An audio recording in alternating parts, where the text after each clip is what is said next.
Big Audi. How are you doing? Can you get that in your size? What can we do? Oh, fucking missed you. How's it going, Rock? Back in the day, isn't it?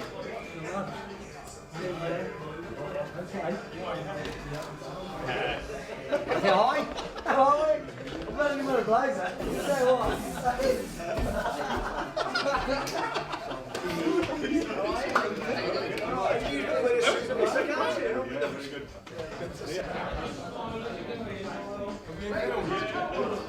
There she is.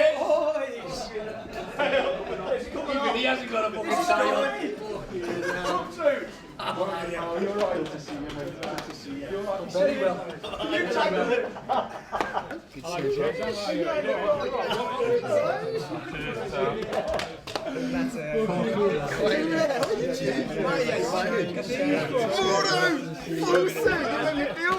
It's coming off now. Are we getting rid now? Jesus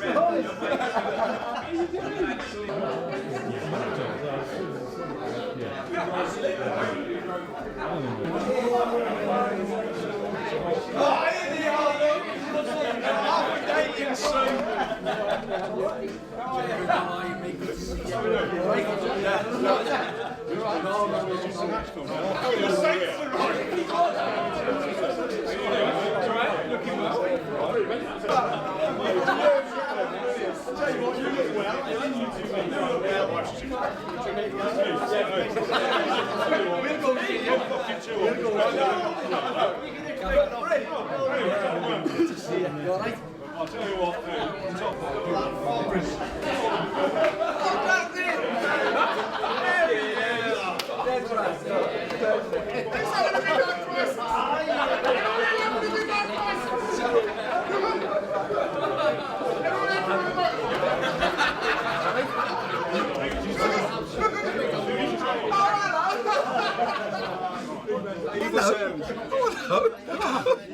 I'm just agreeing with you. And getting like your way. Yeah, Rog. Come on, Rog.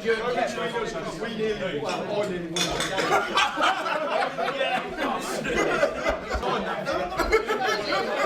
you know, that's brilliant, isn't it? You know, you want to spread the chairs out, mate. Hands on, Rog. Hands on.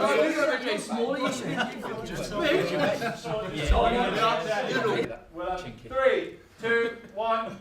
Akko Buddha.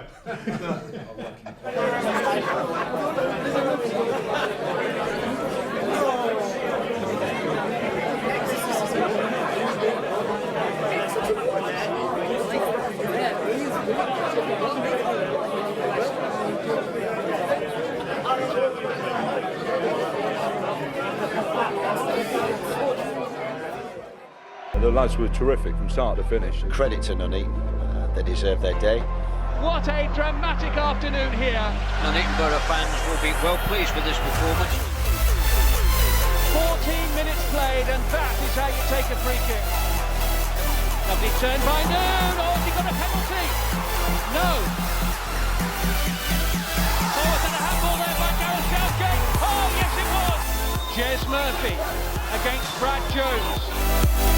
It's 17 years to the day since a non-league side knocked out a team from the top division. Today, Nuneaton Borough hope to defy the odds and enter the FA Cup Hall of Fame. Nuneaton are unbeaten at home for 13 months now. They include veteran defender Terry Angus, who scored the goal that set up this third-round tie. The referee has given a penalty. It's a handball against Southgate. Time for a cool head.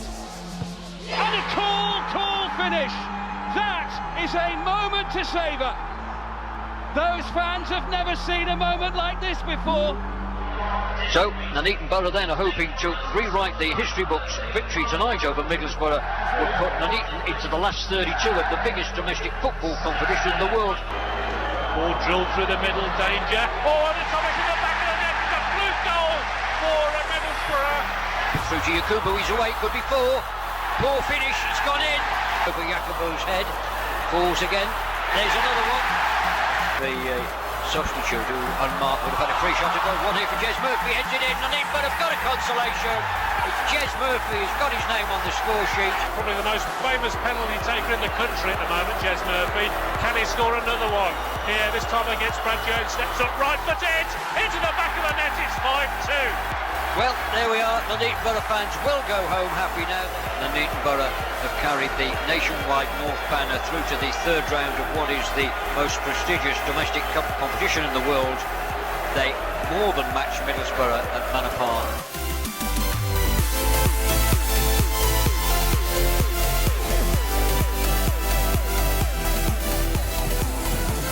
Ladies and gentlemen, will you please welcome the class of 2006, Neil Moore. Bring him down, your captain. Come on down, Neil. Darren Acton.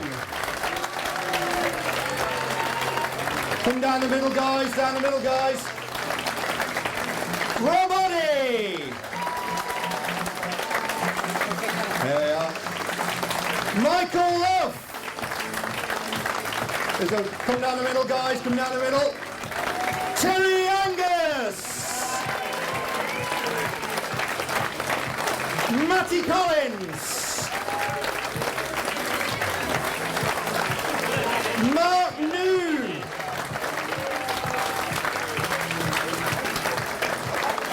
Brian Quayle.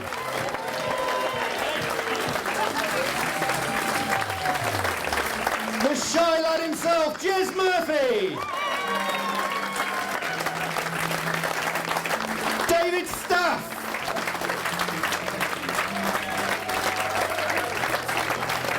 Kevin Wilkin.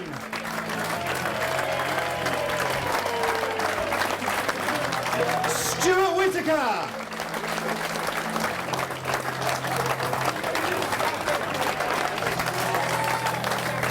Gary Fitzpatrick.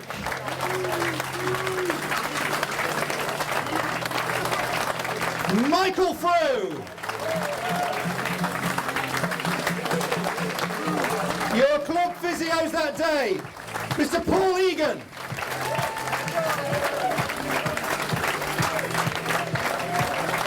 And an FA Cup finalist himself, Mr. Richie Norman.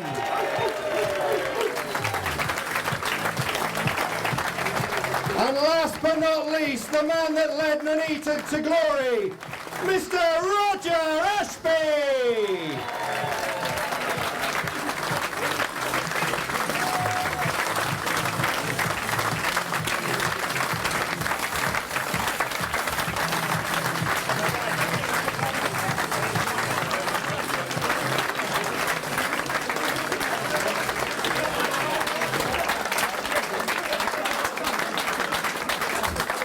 So, ladies and gentlemen, the class of 2006, give them a big round of applause. Get yourselves settled down, lads. There's a couple of chairs spare at the back. Let's let them get settled in. Now, we've got loads of clips to show you. We've got the games, we've got match of the day, we've got the news items, and obviously I'll be talking to the players. Now, I've got apologies. I think there was a couple of lads who couldn't make it. Ryan Poole and Martin Reeves have turned up at Manor Park, apparently, so one of them's trying to get served in Sainsbury's, which is the old Cock and Bear. If they turn up, we'll let you know. So, 10 years ago, the 7th of January 2006, the famous day. But of course, it all started a little bit before that. There was a massively long cup run, and then it all went to Histon. 1-1. And a goal was scored at the end. And what we're going to decide tonight is who put the ball in the Histon net. Now, he's giving me a filthy look. So, here's the choices. These are your choices, and we're going to settle this tonight, Mr. Angus. The choices are Sir Terry of Angus, Neil Moore, and you'll see why, and the Histon defender. So watch this. We've got this clip, not yet, Ben. We're going to play it 5 times. Each time it gets a little bit slower. You decide who put the ball in the Histon net. Roll VT, Ben.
So there you go.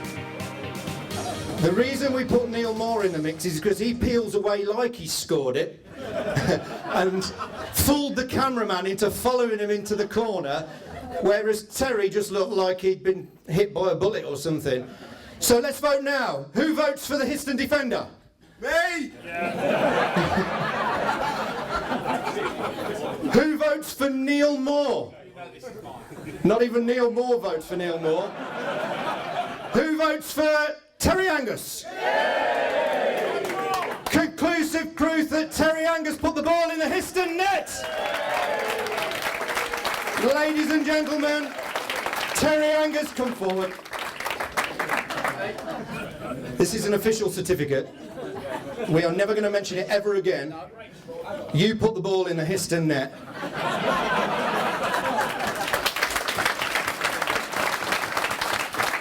Stay there. I dare say we're going to be talking to you 2 or 3 times, but I heard you on the radio yesterday and you were talking about the odd shape of your head. You described it like a bicycle helmet. Bicycle-shaped helmet head. Yep. Look on the side. You need to look at it aside. Got some lights. Can anyone put some lights on? Profile.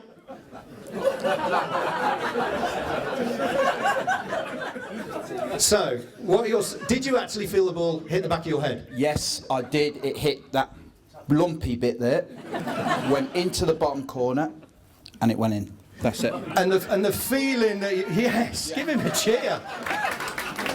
And the feeling of knowing, because you already knew you were going to be playing Middlesbrough, so that's like the $1 million goal, isn't it? Well, as in the words of Whitty, if it wasn't for me, we wouldn't have got there, right? So I'm claiming it. Whitty actually says if the gaffer had played him, we'd have beat Middlesbrough, but that's another story. I'm claiming it. $1 million goal. The rest is history. And yes, give him a. How long was left in the game when that goal went in? I mean, there's still some defending to do, presumably. Do you know what? I think there was only minutes, wasn't there? Because I remember going back and Neil Moore saying, and I won't do his Scouse accent, but he's saying, get your heads back on it now, in his serious accent, and we had still work to do. And I just remember now thinking it felt like a long time, but, you know, thanks to all them there, and Rob Oddie's goal as well, we got there. Brilliant. Now, without embarrassing you too much, Little Bird tells me that you've got a big celebration coming up next week. You are 50 years old next week. Yep. Let's sing happy birthday for Terry. Happy birthday to you. Happy birthday to you. Happy birthday, dear Terry. Happy birthday to you. 50 years old, he still looks like he could do a job for us. Thank you.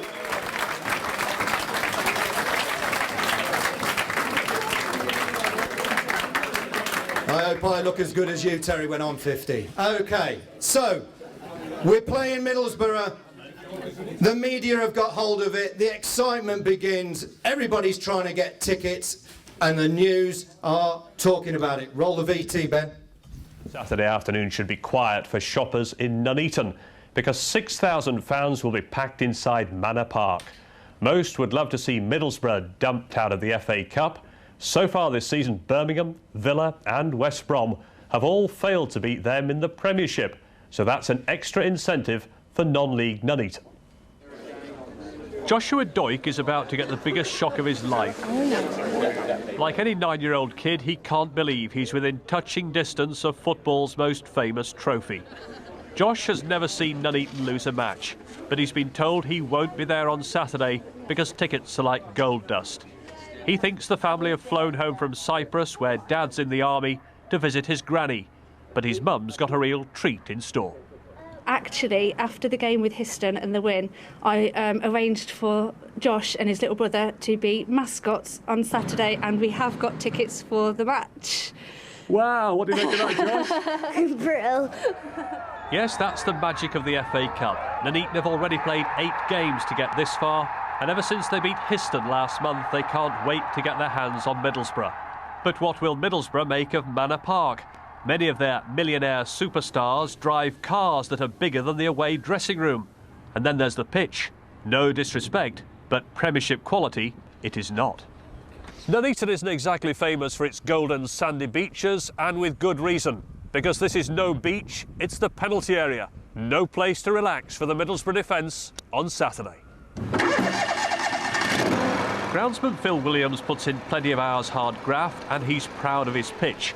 But he's the first to admit that it's not everyone's cup of tea compared to the manicured lawns of Premier League clubs.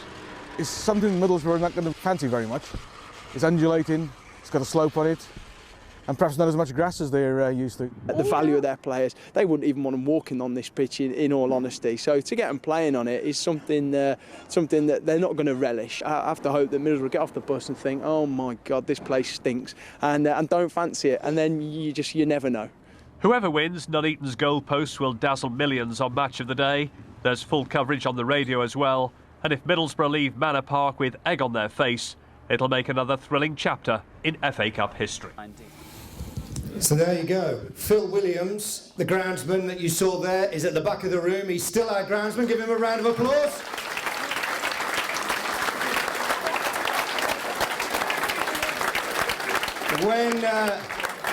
When we left Manor Park, they took some of the grass and they've laid it out there in the Memorial Garden. And I said to Phil, not so long ago, I said, you know, I wished I'd have known, as commercial manager at the club now, I could have sold that turf. He said, don't worry, I've sold the penalty spot 50 times. Just keep painting a new one and selling it, bless him. Now, you saw a young mascot there, and yesterday, with the power of technology, I tracked him down, dragged him back from university. Ladies and gentlemen, he's now 19 years old. Josh Doik is here. Stand up, Josh. Can you join me? 9 years old, you've come back from university today, and tell us what your memories of that day and game were. It was cold. I can remember that. My little brother went home. I don't know. I don't think I've ever had a better memory in football my whole life, really. It was a fantastic moment. Like, the stands were full, and Jez's penalty at the end, that was everything, wasn't it? And you were 9 years old, and as you mentioned, your brother was also a mascot. He was 6. His name's Jacob. He had to go home because he was cold. He's here now. Stand up, Jacob. He was a little mascot as well. His granddad came and fetched him, so he didn't see the game. Now, I'm not going to embarrass you anymore, but I am going to embarrass your mum, because she was in that clip as well. Thank you, Josh. Anne is here. Anne? Thank you. You saw it, and we managed to track. This is like Cilla Black. I managed to track all these people down. Now, you told me a story last night that you flew all the way back from Cyprus. Why was that? Just because we've supported Nuneaton. Both the boys were born in Nuneaton, although I'm from Nuneaton, my husband isn't. We met in the army in Germany 20 years ago. Well, we've been married 20 years now. And we just happened to be based in Cyprus at the time. When we knew that they'd gone through, when they beat Histon, I was just straight on the phone. I was speaking with the girls in the office, Josie and Mandy. They always look after us. Have you got any tickets? Can the boys be mascots? Yes and yes. And that was it. We just booked our flights. We had to be here for it. Fantastic. Now, he's got cloudy memories of that day, but you asked him who he walked out with. Tell us that story. It was Rob Oddie with blue hair. And that's how, because he didn't know the player, so he told you, you said, who did you walk out with? And he said, Rob Oddie with blue hair. Wearing the 2 shirt. Thank you very much, ladies and gentlemen, Anne Doig and her family. And you've heard him mention there, ladies and gentlemen, my next guest, Rob Oddie.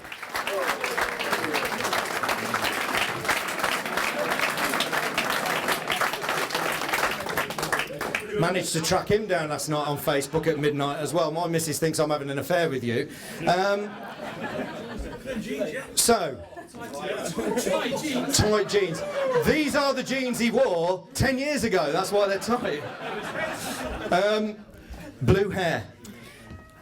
Who's inspired that? I think I got bullied a little bit, to be fair, by a few of the older lads, including Jez, Terry. Yeah, I definitely got bullied into that. I was the youngest at the time, so. And they said it's a good idea to dye your hair blue, and you're the only one. Yeah, yeah, they were all going to do it, and I was first. No, what was the bloke's name? What was the bloke's name who done the hair? AD Phelan, was it? Yeah, so he come in, football focus, decided to cut all her hair. I think I was the last one up. He said, oh, what we should do, because you've got fair hair, we should dye it. Yeah, all right then. All the lads were like, yeah, go on, do it. Yeah, all right, I'll do it then. And then, yeah, that's it. What a mug. What a mug, yeah. You were 20 years old on that day. I was chatting with a Boro fan, Nathan Walker's here, and we got a photograph of the penalty being taken that Jez took from the back of the Cock and Bear end, and on the edge of the penalty area is a person.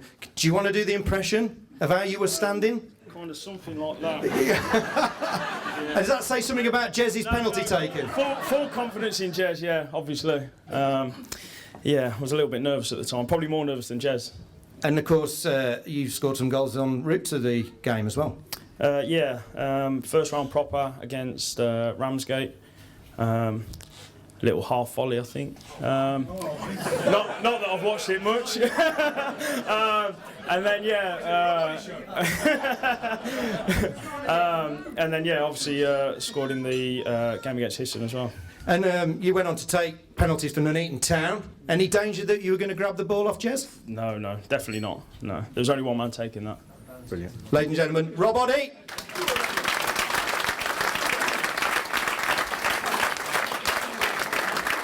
So January the 7th, we all woke up. It was a horrible day. Perfect conditions then at Manor Park for a game of football. Would you like to see the first half? Yes. Let's watch the first half of that game. It's 17 years to the day since a non-league side knocked out a team from the top division. Back in 1989, it was Sutton United who beat Coventry City. Today, Nuneaton Borough hope to defy the odds and enter the FA Cup Hall of Fame. Nuneaton are unbeaten at home for 13 months now. They include veteran defender Terry Angus, who scored the goal that set up this third-round tie.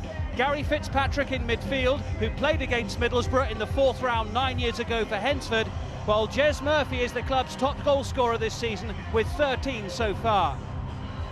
Steve McLaren's named a strong side as Middlesbrough look to overcome the non-leaguers. Brad Jones replaces the transfer-listed Mark Schwarzer in goal. He's on the bench. Matthew Bates is in for Chris Riggott at the back. Yakubu and Mark Viduka form an expensive attacking duo. First header for Terry Angus. And a second one. Very experienced player. Yakubu just let the ball get away from him there. Yakubu, Borough's top scorer this season with a dozen.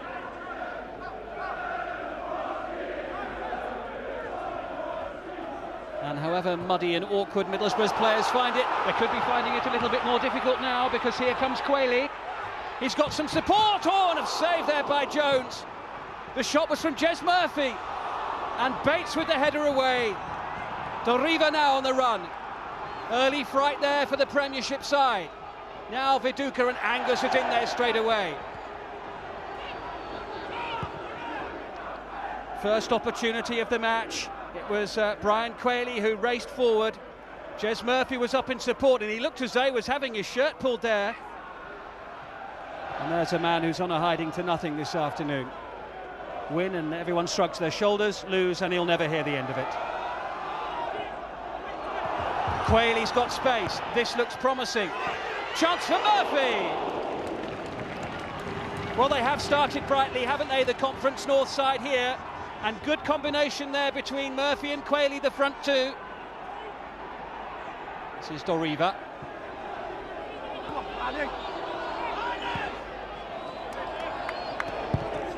First time ball, looking for Mark Viduka.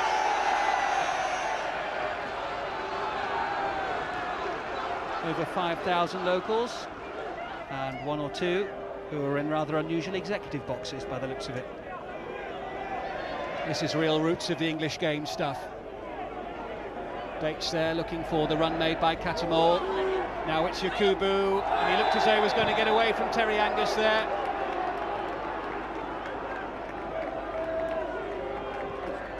It's a tall order for the likes of Terry Angus to keep Yakubu quiet throughout the afternoon. We've almost played for a quarter of an hour, and this is the first time that Nuneaton Borough will be a little concerned. Pogatetz is the player standing near the ball. Mendieta can strike them as well. It's Mendieta, and it's 1-0. Super strike from the Spaniard. 14 minutes played, and that is how you take a free kick. And how Darren Acton must wish he was a couple of inches taller. Just out of the goalkeeper's despairing lunge. Doriva, now Pogatetz, Viduka. Catamol, oh, that was beautifully done. Good save by Acton.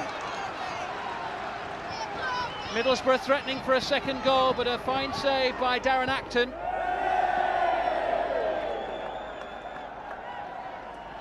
Darren Acton, who played in the FA Trophy final a couple of years ago for Tamworth, came out smartly there. Manuel Pogatetz looking for Viduka, collected by Love. Murphy running onto this one, gets the shot in. Oh, saved by the goalkeeper Jones. That's the closest Nuneaton Borough have come to scoring so far. Terrific shot by Jez Murphy. Lovely ball through from Fitzpatrick. Murphy struck it well and Jones denied him. A lot of eyes on Jones as well now, because he's replacing Mark Schwarzer in the Middlesbrough goal for the time being.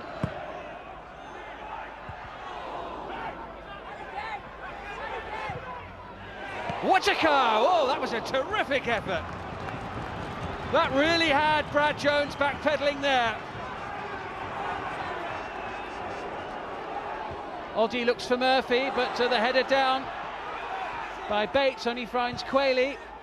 Oddie again tries to pick out Murphy. He's got support from Whittaker here. A few white shirts inside the penalty area. I think he's rather run out of room. That's Parnaby with him on the far side. Noon. Collins. Well, you can see why they've won plenty of matches, can't you? Mark Noon tees it up and can't quite finish it off. Roger Ashby, the manager of Nuneaton Borough, he'll be happy with the way his team have approached this game so far. Mendieta. It was a little loose there from Oddie, and Yakubu, good stop by Acton. He got his full back out of jail there. And Rob Oddie will be a very relieved man indeed. That was slack play that could have been so costly. But Acton again does well. We're just about to head into 2 minutes of added time now.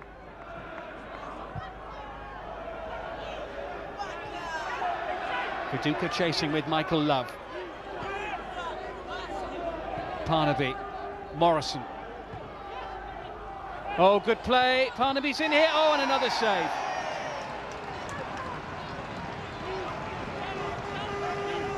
And for the way that they've approached the game, it would be a little harsh for Nuneaton Borough to be effectively out of it at the break.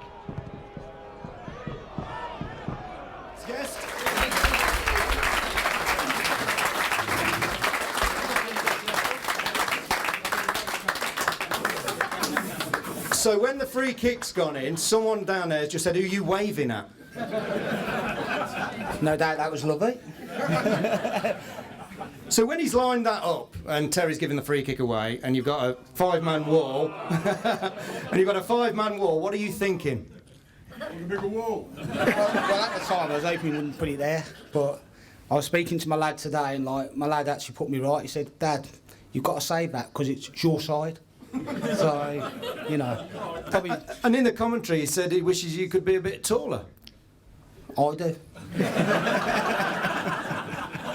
So.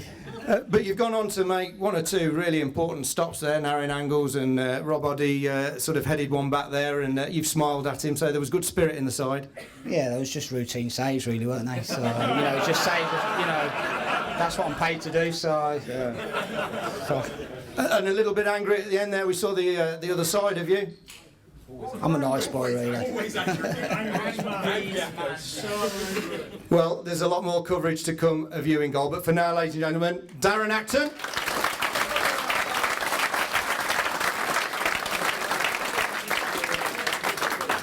So we're 1-0 down, but we're still in the game and we've played well, and I'm curious to know what would have happened at half-time. So my next guest, Neil Moore. Neil has come all the way down from Liverpool. Welcome. Neil, you're obviously still in the game. You've played well. You're a goal down. What are you telling the lads at half-time? Me, I didn't say nothing. It was all down to the gaffer, to be honest with you. It's just trying to catch my breath. But you must have been confident because Nuneaton had played well. Yeah, we were still in the game, weren't we? But to say, you know, when we're creating the chances on the pitches that you've just seen there, yeah, we're still in the game, but confidence. But and your memories of the team, I mean, you're obviously all having a good time. It looked like there was good togetherness. You led the team, both at Manor Park and, of course, up at the Riverside. I mean, it must have been a very proud moment. Yeah, very, yeah. I mean, obviously, you could see by the celebration for the Histon goal, because we knew that we were going to play Middlesbrough. I said at the time, still say it now, very proud to lead them lads out every game, but obviously the Middlesbrough game was the highlight. And a bit of a journey for you most weeks coming down the M6. You wouldn't want to do that now, would you? No, yeah, it was a good laugh, because obviously me and Stu were coming down. We had Brian early doors as well, and no, it wasn't a bad journey, and the gaffer was good to us towards the end, so it wasn't too bad. And was it you that shouted out that Stuart Whittaker was wearing a short sleeve shirt and gloves? It might have been a couple of us, to be fair. That never meant unnoticed. Brilliant. Ladies and gentlemen, the skipper on the day, Mr. Neil Moore.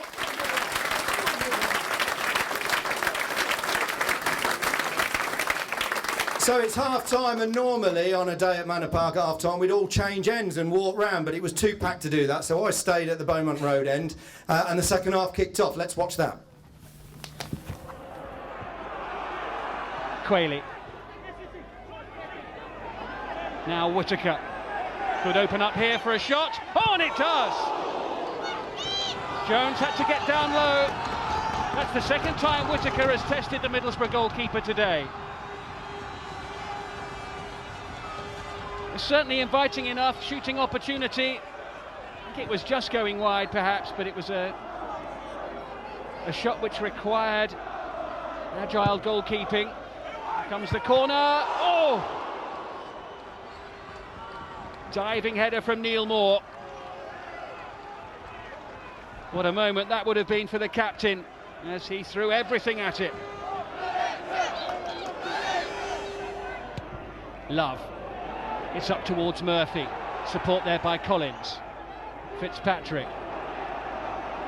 Space for Oddie to run into. Line of white shirts on the edge of that area. Lovely turn by Noon. Oh, has he got a penalty? No. Mike Dean says no, he played the ball. Big call there from the referee. Nuneaton Borough playing on. And they are disputing that decision by Mike Dean.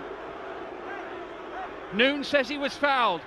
Here it is once again as he tried to turn away from Gareth Southgate. And Southgate looked as if he took him down. It looked as if he fouled the player. It's a clear penalty and Mike Dean hasn't given it.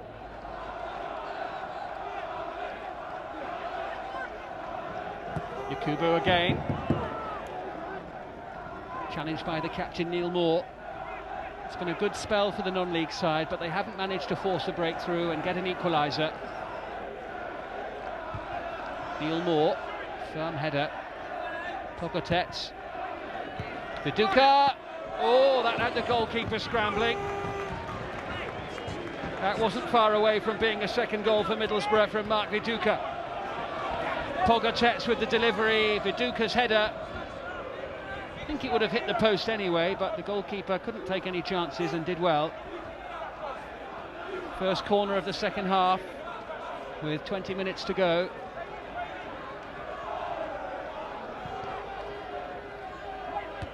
Middlesbrough's first corner of the second half. And somebody has a nice souvenir. That nearly landed in somebody's bedroom window. Catamol. James Morrison. Parnaby's getting forward in support here. Morrison might go all the way. Now it's with Parnaby. Viduka's in the centre. Mendieta at the far post, and Terry Angus concedes a corner.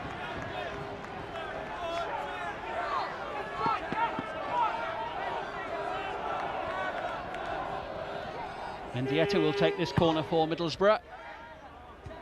Just a little too high for Mark Viduka. Now it's with Morrison. That's Middlesbrough's best opportunity of the second half.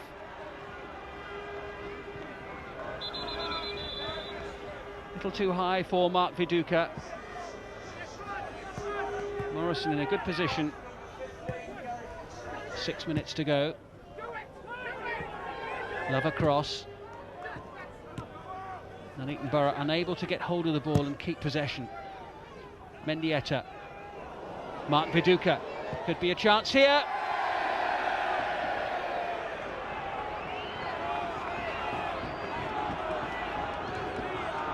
That certainly would have put the tie to bed. Viduka away from Neil Moore, the outside of the boot.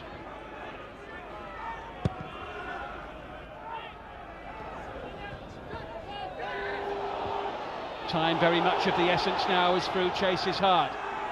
Murphy waiting in the centre is the only player up. Collins chasing into the penalty area as well. Oh, was that a handball there by Gareth Southgate? Oh, yes it was! And the home side, have they got a penalty? The referee has given a penalty. It's a handball against Southgate. What a chance! 88 minutes played. Nuneaton Borough have a chance to equalise. Well, Mike Dean didn't give them a penalty earlier in the half. That was against Southgate. This time it was against the former England international as well, and it was clearly a handball. Middlesbrough arguing the ball is not exactly on the spot. Jez Murphy against Brad Jones. Time for a cool head. And a cool finish. That is a moment to savour. Those fans have never seen a moment like this before. Jez Murphy scores a goal right near the end of the game. Is it the goal to earn a lucrative replay at the Riverside? They've worked so hard, and that is their reward. And the millionaires of Middlesbrough are going to be held because that man there has scored a penalty for Nuneaton Borough.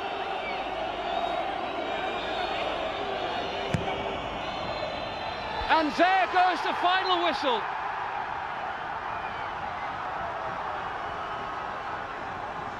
Nuneaton Borough celebrate that late penalty from Jez Murphy.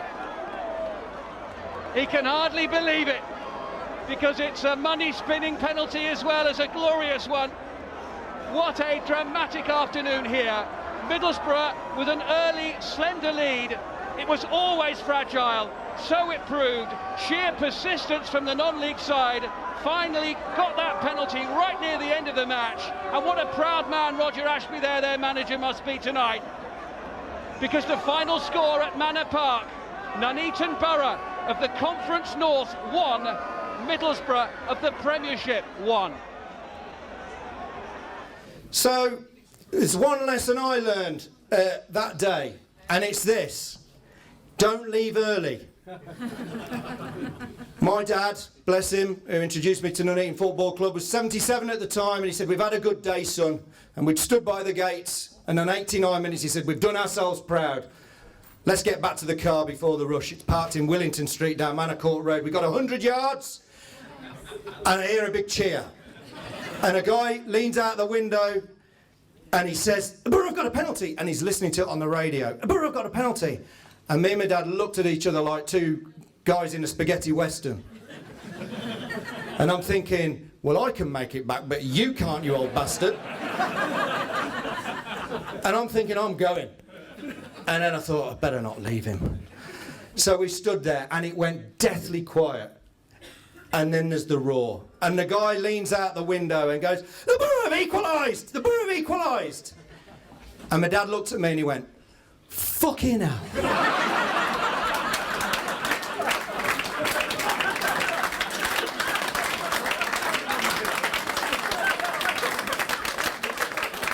He said, "I've been waiting all my life for that moment." I said, "Well, you wanted to go early." But in true Nuneaton Boro fan style, he said this: "Do you know what? He'd have probably missed it if we'd been in there." I'll watch it on Match of the Day. Ladies and gentlemen, this is my dad. He's 87 years old.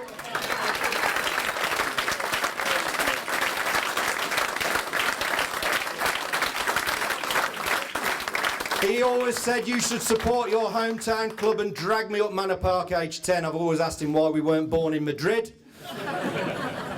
Thanks, Boro fan all my life. Thanks. He doesn't know what to do for a living now, you know. He's never seen me do this. Anyway, so there we are. Second half's complete, but I've got a couple of guests I want to talk to. The cross that came in for the handball. Where's Michael Frew? Ladies and gentlemen, Michael Frew.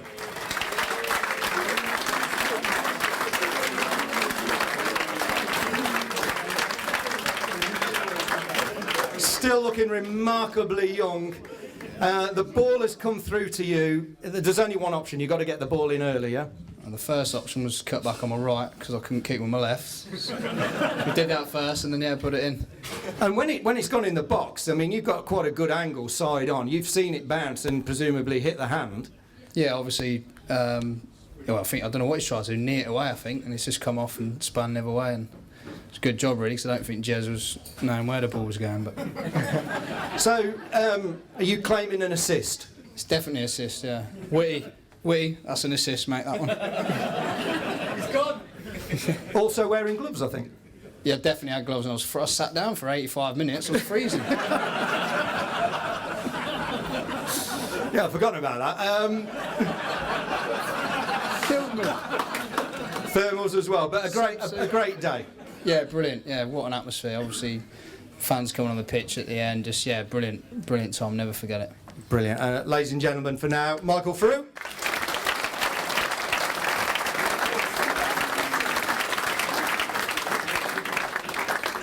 So, Frewy, I didn't mean to stitch you up there, but somebody who did mean to stitch me up later on this season, you know that we do Boro TV, and earlier in the season we have some guests. Kevin Wilkin came and sat with me, and another guy I had the pleasure of sharing the tower with was my next guest, and that's Michael Love.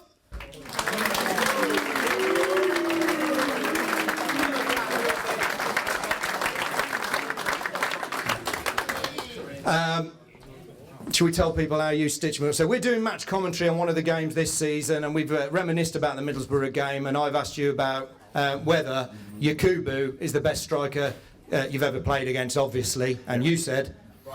No, Alan Shearer.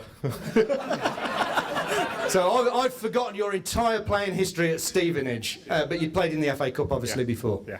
Yeah, we, I think it was back in '98, we, Stevenage played...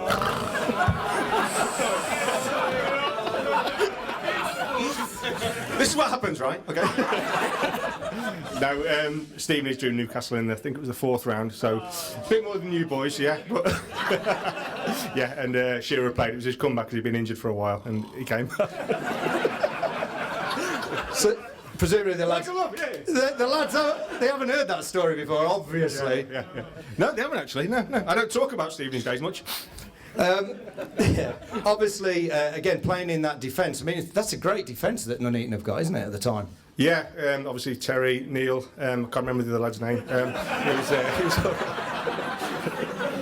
Yeah, on that year it was very solid. Yeah, obviously had the big guys, Terry and Neil, and Rob Oddie. He could bomb forward at 20 years of age, and he was fantastic. And me, not so much, but it was good. It was good. Just to say, obviously back then it was before the electronic scoreboards, and you saw there at the end of the first half a 2 go up, meaning 2 minutes added on, and Rob Oddie's come to walk off the pitch. Thinks he's been called off. Not the brightest. You can say that, I possibly couldn't. Ladies and gentlemen, Michael Love.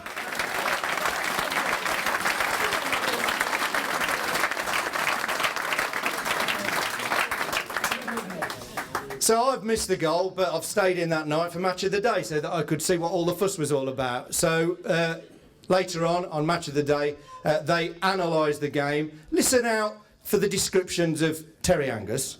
These are Match of the Day summarising the game. The lads were terrific from start to finish, and you know, it was, I think we deserved it, to be perfectly honest. You know, we should have had a penalty, I thought, you know, about 15 minutes earlier, but we didn't get it. But you know, the end was fantastic, and all credit to my players. They were absolutely brilliant, I thought. You know, worked tremendously hard, and you know, played some good football at times, and asked a few questions of Middlesbrough. Credit to Nuneaton, they deserved their day. Goalkeeper was magnificent. They played well on the day. Put us under pressure, an uncompromising game, and got the look at the end with a penalty. And the fortunate thing is we live to fight another day. An off-screen penalty, and then thought I might have to take it. So when he's awarded the penalty, I wasn't really nervous. I just thought, get hold of the ball, and stuck to my guns, put it to sort of my right, the keeper's left, and I think if he dives the right way, he catches it, and everybody hangs me. But he didn't, and it went in, and we've got a replay. It was difficult because it's more not from a physical point of view, from a mental point of view, because their movement is different to what we're used to facing every week. So mentally, you've got to be on the ball all the time for the whole 90 minutes, but thoroughly enjoyable. I thought we took the against them. You know, we respect them, like, you know what I mean. You know, the Premiership footballers, but you know, we didn't want to be in awe of them, like, you know. So I thought we had a good go at them. I've been to Middlesbrough before. It's quite nice, isn't it, in the summer? Terry Angus. Just before we talk about the game, you played against Terry Angus this summer. In the Masters, yeah. Five-a-side, he's a beast. Hard man. I was running away from him, and on a five-a-side court, that's difficult. Viduka thought he was a beast as well today. Jez Murphy, the most famous man in Nuneaton. More possession. We just saw the stats there. Yeah. More corners, more chances. What they deservedly they got in the end. They did in the end. They could have won the game. They were fantastic from the first minute to the last minute, and they luckily Middlesbrough got back in got the first goal, but they didn't give up. They harassed, they closed down, and we just see here in the first minute there's a melee after this is virtually from the kick-off, and you don't see this very often in the Premiership. Brian Quayle closing down, and watch this, there's about 15 players all in a space of about 2 yards. It's like watching kids football, isn't it? And the pitch wasn't very good, and that helped Nuneaton.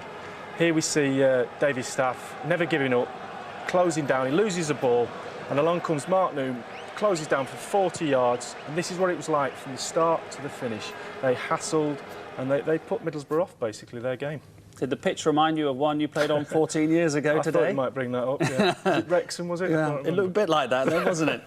We talked about penalties, of course, with the Liverpool-Luton game. We've got to talk about penalties here again, because, in a funny sort of way, the first penalty shout was better than the second penalty shout. Again, I mean, this penalty wasn't given. As the ball comes in, it's a fantastic turn here. Gareth Southgate gets turned by Noon. Referee's 5 yards away. How he doesn't give this, and the linesman, he only has to look over to the linesman. We ring the linesman here. Perfect view. And it wasn't given. Gareth Southgate, very, very lucky to get away with that. But not so lucky with this one. Tries to clear the ball. Accidental handball. I don't think he can get his hand out of the way, but the referee gives that one, and it just... And the coolest man, he says he wasn't nervous when he took that, but I bet he was lying. I think he's a big liar, isn't he? It was a brilliant game. But he obviously, which you always tell us you have to do, he didn't change his mind. You've got to decide where you're going to put the penalty and stick to it. As he said, the keeper goes that way, he probably saves it, but he didn't, and they won't write about that in the papers tomorrow. Very anaemic, though, Middlesbrough, Gavin, weren't they? And they're not having a good time at all, particularly in the league. No, well, they've been like that all season. You don't know what to expect from them. They had a battle today. I have to feel that this was Nuneaton's chance. Talked about the pitch, you know, up there at Middlesbrough, I'd expect them to do them. But great day for Nuneaton. That was Nuneaton's 9th FA Cup tie this season, believe it or not. So far, Terry has been described as a veteran and beast. Don't know whether you heard that there. Couple of major incidents in that highlighted by Match of the Day. Both of them involved my next guest and another guest. So, ladies and gentlemen, Mr. Mark Noon and David Staff.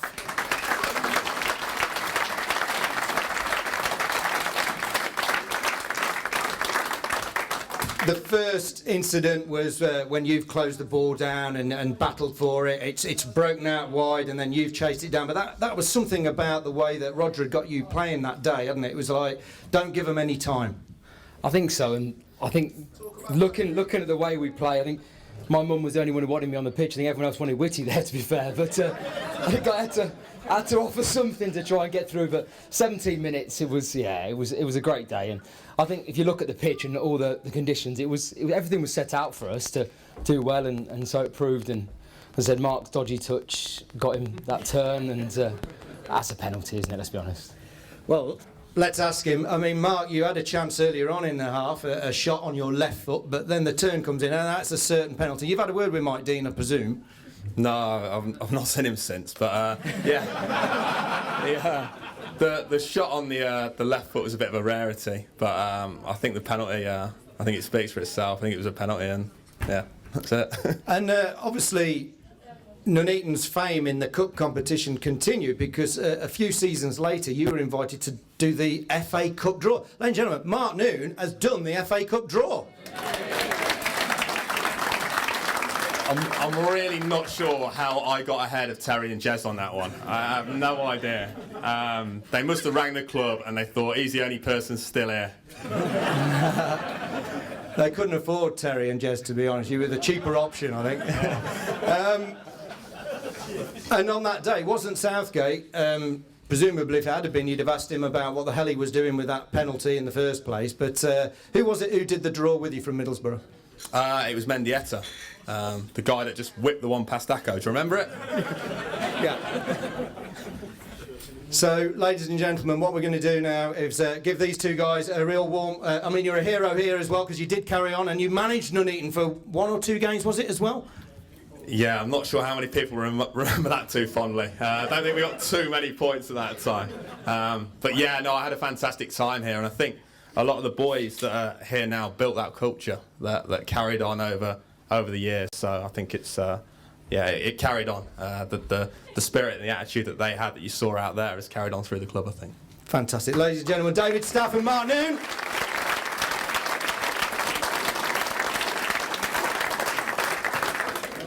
So I'm going to look at the players now, because the next set of clips you may not have seen, especially if you were based up in the north. So I'm going to show you some clips now, and for everybody in the room, pay very, very close attention to what's being said, but also the little tickers that appear on the way that players were described back then, notably Terry Angus, who's already been described as veteran and beast. Just check out, so watch carefully, listen carefully. So Nuneaton are on the map. They've drawn 1-1, everyone's talking about us. It's all over the press, it's all over the media. And the media are trying to find their own little superstars, and you can probably guess who they are. So for the next 7 minutes, enjoy all of the euphoria that came after the game and before the replay, including the FA Cup draw. Yes, thanks guys. As you say, I'm here at Manor Park, the home of Nuneaton Borough. They've had a fantastic weekend, to be honest. Here we go. As the draw was made at Nuneaton, a tie with neighbours Coventry was their hope. Yes!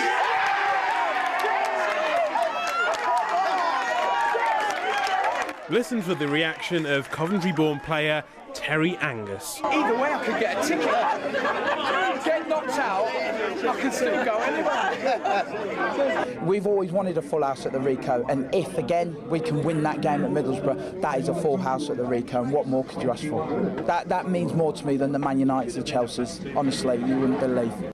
Their 1-1 draw with Middlesbrough was one of the biggest in its history. When Boro took the lead through Mendieta's free kick, the gulf between the two sides was obvious. But after Gareth Southgate handled in the box, Jez Murphy, a council worker, won them a replay. Time for a cool head. And a cool finish! Well, thank you very much, Natalie. We're back here at Nuneaton Borough. I'm joined by 2 of the stars of Saturday's fantastic day out, really, guys. I'm joined by Darren Acton, the goalkeeper, and Mark Noon.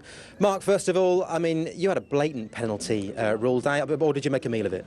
No, I thought it was a definite penalty, but some of my mates have been winding me up saying, dive, but it was. I thought it was a definite penalty anyway. But a fantastic day for the club and a fantastic day for you. Yeah, it was unbelievable. Still lost for words about it, to be quite honest. But great day for the club, the fans, everybody involved, to be quite honest. And Darren, you were between the sticks on Saturday. Mendietta's goal, you could have done better, couldn't you? Yeah, so to say a match of the day, I reckon if I was a bit taller, I could have got to it, but no, it was a fantastic goal, you know, I don't think any keeper would have got to it, really, so... And a dream come true? Yeah, yeah. You know, I think we deserved the result at the end of the day, you know, there was... it was just fantastic. I'm lost for words still, like, so, you know. Absolutely. Well, thanks for the time being, guys. We'll be back here with all the sports a little bit later. Well, I'm joined now back at Nuneaton by two of the stars of Saturday, Terry and Jez. Has it all sunk in yet, Terry? Not yet, no. The game Saturday was brilliant, but to top it off with, now we know if we beat Middlesbrough, is Coventry is just beyond belief. Words cannot describe. And Jez, I mean, just talk us through a little bit about that draw. I mean, you said before when we were here at lunchtime that you really wanted to get Coventry and you got your wish. Well, I mean, we've said all along it is the dream tie for everybody, and we know we face a massive task going up to Middlesbrough. But I've had face ache all day because Coventry was the dream draw. I've been texted from friends at work, and it's brilliant. Really is brilliant. You, of course, were the scorer of that all-important penalty on Saturday. I'm taking it you didn't buy many drinks on Saturday night. Well, somebody asked me did I buy any drinks. I bought plenty of drinks. Ended up skint as we always do, but we had a great night because we treat Saturday like our cup final. Go to the Riverside is a massive bonus for us. Fantastic, well done. Yes, has an FA Cup draw ever meant so much to so many football fans right across the Midlands? I'll be reporting live from Nuneaton, where the talk of the town is still that last-minute penalty scored by Jez Murphy to shock their Premiership opponents, Middlesbrough. This whole place is deserted, but not tonight. Come with me, let's have a little look inside, because the fans and the players are having a party, would you believe? Just come in here, and you've got a VIP invitation to join in the fun. You know, on Saturday, this club was really buzzing after that amazing 1-1 draw against Middlesbrough, and Daniel Pallett was here to see Nuneaton make a bit of cup history. The Cock and Bear End was packed, and the home fans in a capacity 6,000 crowd sensed an upset. Middlesbrough's players had seen nothing like it as they walked down a tunnel so narrow the teams must walk in single file. And life was no easier after kick-off. Nuneaton went close twice in the opening minutes as the Millionaires struggled in the mud. But with internationals in the side, Middlesbrough always had the potential to produce something special. Hugh Mendietta's fine free kick. It was their only noteworthy attack of the first half, though, and the home fans remained hopeful. It's just a shame to get that free kick away, but still a chance, good chance. Yeah, we'll win this in the second half. We'll win it! 2-1! Come on, Boro! 2-1, Boro! Nuneaton's players battled on, but they weren't getting the luck. Many thought this challenge by Gareth Southgate and Mark Noon was a penalty, but referee Mike Dean thought otherwise. Nuneaton had to wait deep into injury time for their moment. Southgate handled in the area. This time a penalty was given, and their fate rested with striker Jez Murphy. Time for a cool head. And a cool finish! Cue delirium. The final whistle went moments later, and the party could start. On the day, we were the Premiership side. Absolutely superb. Nuneaton Borough, mate, absolutely awesome. We should have done a penalty. Should have won 2-1. Nuneaton had pulled off the biggest result in their history. Before the game, Middlesbrough were the stars. After 90 minutes, it was the Nuneaton players signing the autographs. So he's cancelling again? OK, thanks. Premiership stars, who needs them as guests anyway? They're old news. It's the lower league FA Cup heroes that are grabbing all the headlines. They'll never let you down. I tell you what, they've got their feet firmly on the ground. Oh, excuse me, mate. I don't suppose you've seen any of the players, have you? Yeah, they're just in there. Great stuff.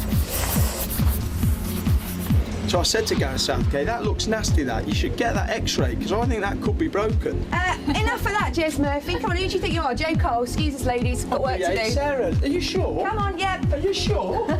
OK, time now to introduce our guests properly. Nuneaton Borough heroes Jez Murphy, he of last-minute penalty fame, and defender Terry Angus, who had Mark Viduka in his back pocket.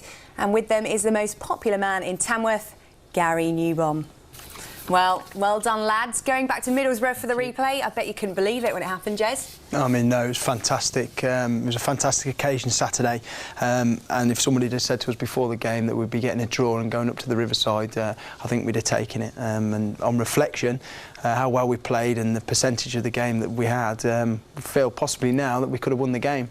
And you can't stop smiling, Terry. You're obviously still celebrating. No, I just enjoyed the whole occasion. And as Jess says, you look back with reflection, we could have won the game, but the whole day was great. Just stepping up to get the equaliser, brilliant, loved every minute. Jez, what was going through your mind really, though? It must have been so nerve-wracking.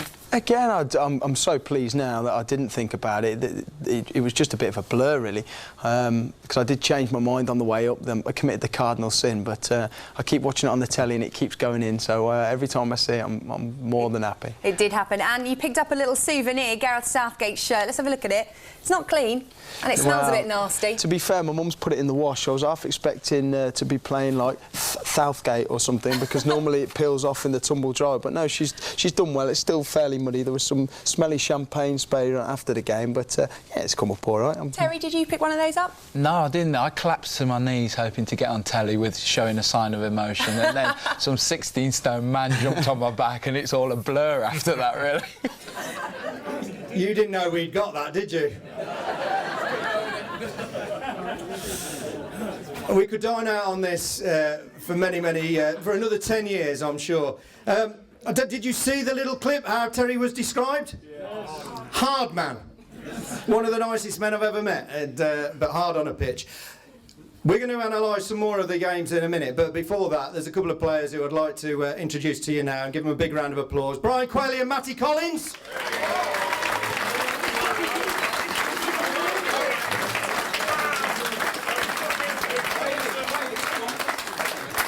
Matty, you couldn't dye your hair blue for that game because I think you'd shaved your hair off, and there was a nice little clip there of you signing autographs. It must have been a brilliant time for you. Yeah, it was. It was a great achievement for everybody that was there, and it's still now thinking back to it. It's sort of, you think back and think, wow, that was a great achievement for us all to sort of be part of. And of course you carried on, you stayed when Nuneaton became town, and then you got an injury and you kind of drifted away. You're back now. How are you anyway? Still injured. Yeah. I think, to be fair, it was so many years of carrying the rest of the midfield. Whitty especially did very little tracking back for the first 5 seasons, so I think that's why the knees have gone, basically. Well, you're very welcome back here now. And Brian Quayle, you've been back here more times than me, I think, haven't you? We thought you were a statue outside, you know, we could lay flowers round your feet. You obviously love the club. Yes, it is. It's a club that I started at when I was really young, with Brendan Phillips, I believe, was the manager at the time. And yeah, the club's always been really good to me, so I've enjoyed it here. And yeah, anytime I got a call to come back and help these lot out, I've come and done it. Yeah. And obviously a certain Jez Murphy was taking all of the plaudits, but of course you played your part up top. Presumably there was a good partnership and banter off the pitch. Yeah, there was. The way we played was quite good, to be fair, and the banter off the pitch was generally just thanking me for doing all of his running and hard work. Yeah. And all of that was going on there for guys like you, presumably it was just a fantastic, and I bet you didn't want it to end, did you? No, the whole experience was brilliant, and like you say, there are certain boys who, they like the limelight and everything, and we know where they are. And you got certain boys who just work hard and try and help out and do their bit, and It's a great bunch of lads, to be fair. I think when you look back to sort of playing over the years and stuff, and you think the group of lads that are here today, there's nobody you don't look forward to seeing, basically. And it's great to see everybody, and most of them look all right, I think. They've worn well, haven't they? Yeah, most of them are doing okay. More. Brilliant, ladies and gentlemen, Matty Collins and Brian Quayle.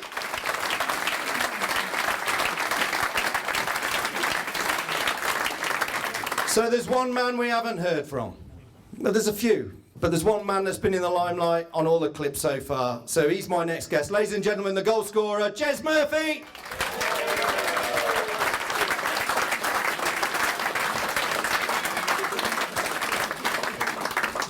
Now, Jez, I know you're shy, and I know you've got family here as well. Yeah. I mean, that is just incredible. I mean, it was like the Jez and Terry show for the whole week leading up to the Middlesbrough game. In fairness, I looked at that and I've just said to Whitty, how am I not on the telly? And then I remembered we were like a duo, me and Terry. So I'm blaming him that my TV career didn't blossom and flourish. And what's the story with the two girls in the bar there? I mean, that's one that's gone under the radar till now. Well, it's not gone under the radar. My wife's here, Dave. It's not gone under the radar.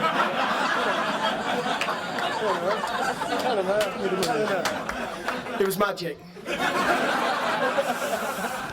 Now, there's a little bit of I don't know whether you picked up on this, there's a little bit of a contradiction going on because on Match of the Day they're saying, you know, he's done the right thing, he's picked his spot, he's not changed his mind, and then in that programme you said, well, actually, I've changed my mind. So what were you going to do? Yeah, in fairness, I was in a win-win situation because if I take the penalty and score, brilliant, you get all the adulation and you're a hero. And if I don't, then ultimately I've stopped Whitty from scoring and getting all the adulation. A majority of my penalties always went the same way, and I just tried to make sure. Missed one or two throughout playing and from Nuneaton, but it was bizarre because Mark's, obviously, it was a blatant penalty. So we knew that at the time. When we made the appeal, it was penalty, and then I thought, oh my God, I'd have to take that. And then it was just bizarre, and we thought the game had gone. And obviously then it was so late, didn't realise how late it was. Virtually the last kick of the game. But there was a 2 or 3 minute delay, I think, with people coming on from the bench. I think Roger came on, took his top off and, you know, went a bit crazy. But so there was a delay, but it was just, I don't know, just felt ever so calm. Never, I think the enormity of it went over my head. So, yeah, quite fortunate it went in. And Michael Love, another story you were telling me is that you wanted to take it, which is unusual because you weren't necessarily the penalty taker. Full of shit.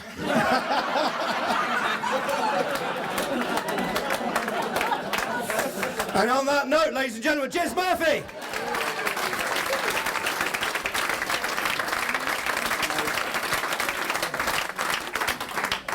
So we're going to the Riverside then. 6,000, I think, was it? On the 17th of January, a Tuesday night. And someone smuggled a camera onto the team coach. Do you want to have a look at that? I know some of the players do. Watch carefully, the sound isn't great, but there are some lovely moments.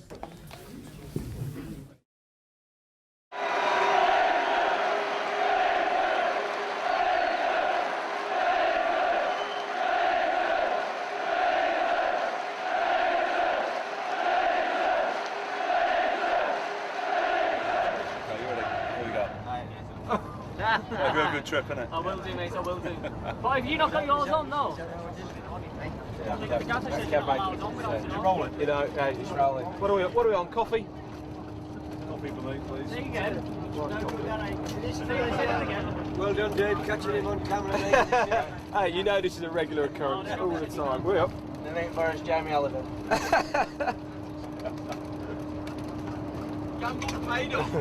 Where's the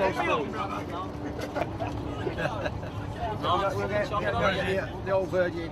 Virgin, yeah. Go and get these, yeah. Oh, Been well sponsored by Virgin Money. Yeah. Virgin Money's been very good to us. A big thanks to Virgin Money. Big thanks to Virgin Money, yes. Going round everyone, so I'm starting out. Okay. Name and rank. Paul Egan, Club Physio. How long have you been with the club? 2 years at the moment. Last man with the club? Last week, Middlesbrough. His jacket on.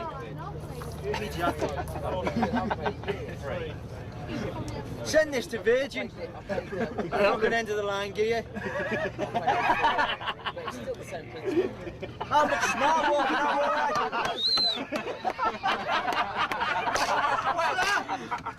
I can't do yours like. Hey, no, stand on the thing. To be fair, it was either get one to fit you or get one to fit size Paul. Just got it, sir. Yeah. The end line on the focus line. I thought it's a bit dark. Sorry.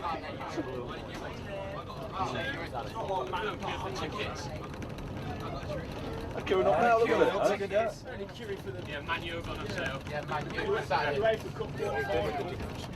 Only a few left. I think we just more or less.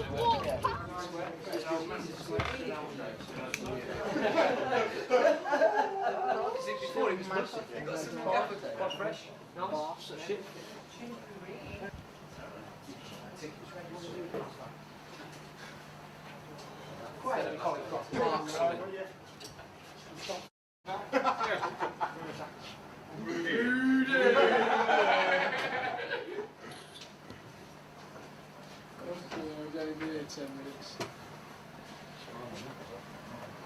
You were getting them baths. You and Saul.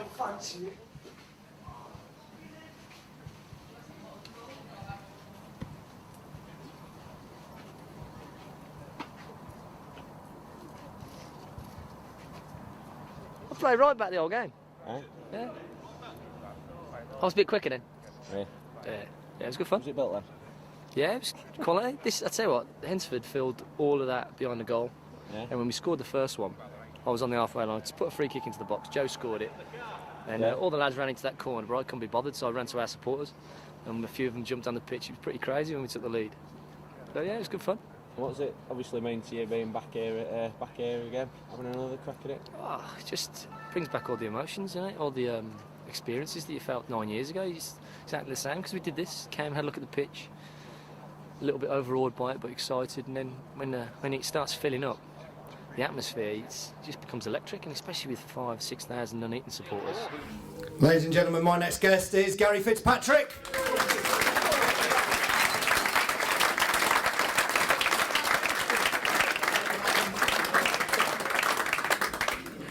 Two goes at Middlesbrough then, Gary. Yeah, 2 goes. Failed twice. But, I mean, obviously going back there, did you share any of that experience with the lads and tell them what they should expect? Well, I was trying to, but they wouldn't listen to me, so they just blanked me.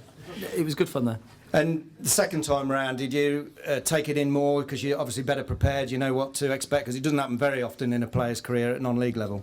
It was a surreal day. We had people welcoming us at the hotel, cheering us as we left the hotel, cheering us as we arrived at the ground.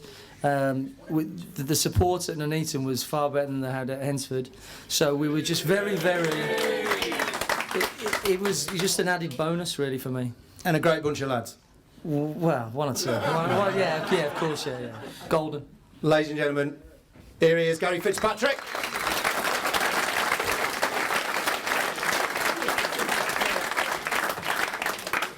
Now, there's a message here for all of us who doesn't believe in themselves. You can go from making the coffee at work to become the Nuneaton town manager. Ladies and gentlemen, Kevin Wilkin.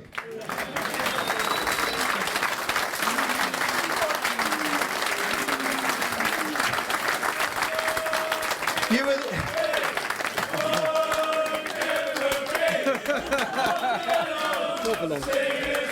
See you down Bradley.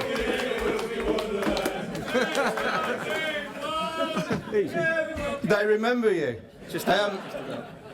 You were making the coffee, but obviously later on you managed Nuneaton, took them to 3 promotions, took them to the promised land. You must love this club, and that occasion kind of kick-started it. Yeah, it was a great time at the club then. You know, like I say, great bunch of lads to get together and everyone looking so well.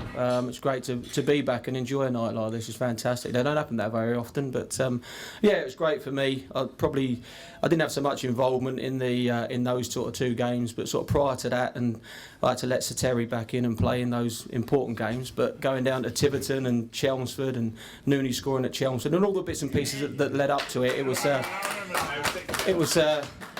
a fantastic run, like I say. I think Terry came off at Tiverton, and prior to giving Lovey the eyes, "Are you with us, Lovey?" or not? and it was actually Terry that got carted off at Tiverton, and me and Lovey had to play centre halves, and I think Staffy played right back, and it was all cobbled together. And like I say, the you know, 96 minutes or whatever it was at Chelmsford to still get through that, and the ride that it was to get to those and culminating in those games was just fantastic. And I think it was for everybody concerned, Roger Stanford as well. You know, everyone thinking that Chelmsford were going out of the tie. It was just fantastic, the whole run of it, and you know, the time I spent there as a player and like as an assistant to Roger, it was yeah, great, set me up. And I was going to mention, Roger, there, you were his assistant and became a big part of that setup and then managed the team as well. But what have you got to say about Roger and the way he prepared for that game? He taught me all we know, all he knows in one afternoon, to be fair, like, but... and then I forget what we did in the evening, but anyway, we had a bit of a chat about one or two bits and bobs. Now, it was great, and we had, as I say, we... you know, even in the league, I think we got within 3 points of Southport, and like I say, you know, great guys that you know, it was a fantastic time and some good guys, and we just kind of missed out on a lot of ways. We could have, like I say, got out of the league into the conference a couple of occasions in the playoffs and what have you. Like, gotten some great runs and some good boys that have come through the club, and he done fantastic for the club and for me as well, and I've got a lot to thank him for. Brilliant, ladies and gentlemen, Kevin Wilkin.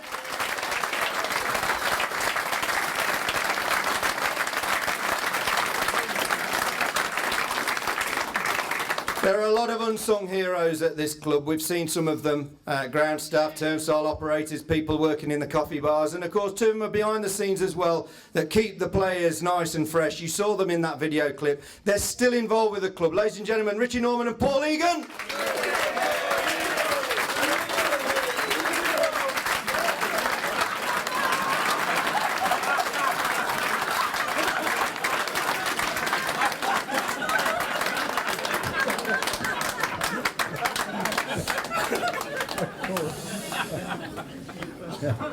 Well, there's only one thing you can say to Tony. So you've played at Wembley in a cup final? Yes. Twice. Twice. Twice? Yeah. Just name some of the players. Go on, I love hearing these. Just tell us some of the people who are on that pitch that day. Dave Mackay, Danny Blanchflower, Cliff Jones, Bobby Smith, John White. No, Gordon really Banks? He wasn't there then. Gordon Banks? And then there was Man United, of course, with Bobby Charlton, Dennis Law, Albert Quicksall, Billy Fulks, Harry Gregg, Paddy Curran. So we've done the memory test, and you've passed. But I tell a lie, we did lose both of them.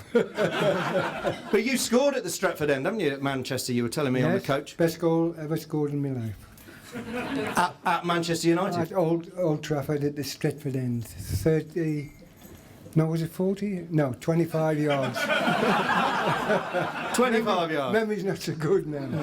Add another yard for every year. Ladies and gentlemen, Richie Norman.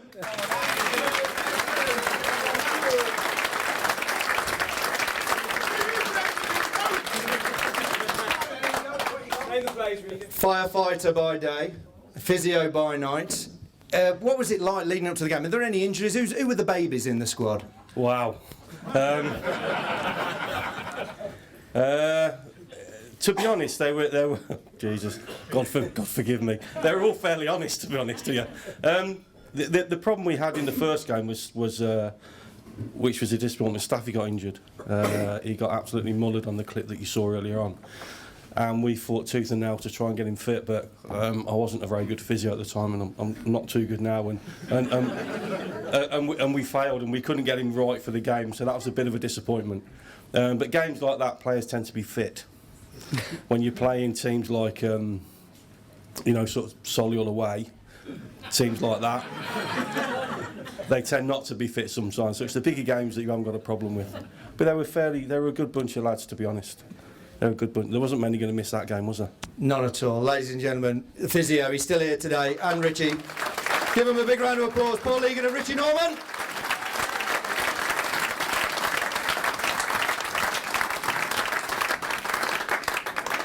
we played Solihull a couple of weeks ago, and I had a word with Darren Acton, and he said, Sharpie, you've got to try and find the clip of Stuart Whittaker trying to get the tracksuit on, the oversized tracksuit, and he's been taking some stick now. You can get some revenge. Ladies and gentlemen, Stuart Whittaker!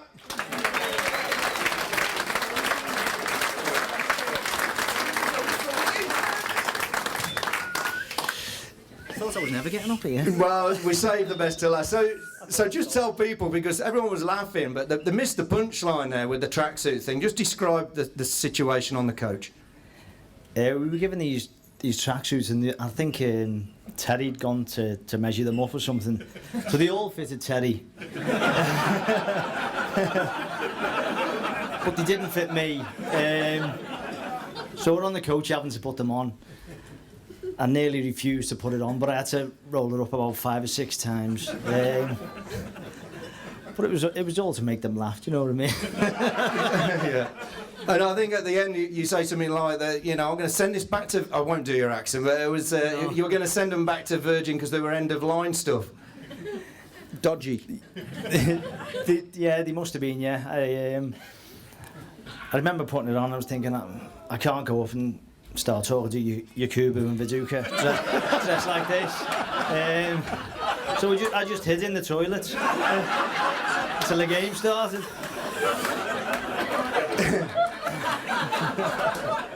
Were you bullied as a child? You've obviously come down a long way today to see everybody, and presumably it's been well worth the trip. It's been a real pleasure tonight to come this way. I loved coming up here to play football, but to see everyone here, to see all the lads, it's been fantastic. A couple of hours is nothing to see all these lads. I'm just made up. The night's been fantastic. And what's the route to midnight? Presumably you're not all going home early. You're not going back up there tonight, are you? That's up to Neil, me driver. I'm having a few drinks. He's on the J2O. Hopefully he's going to let me play out for a little bit longer. We'll see. He's the skipper. I've got to do what he says, haven't I? Yeah, absolutely. Ladies and gentlemen, Stuart Whittaker.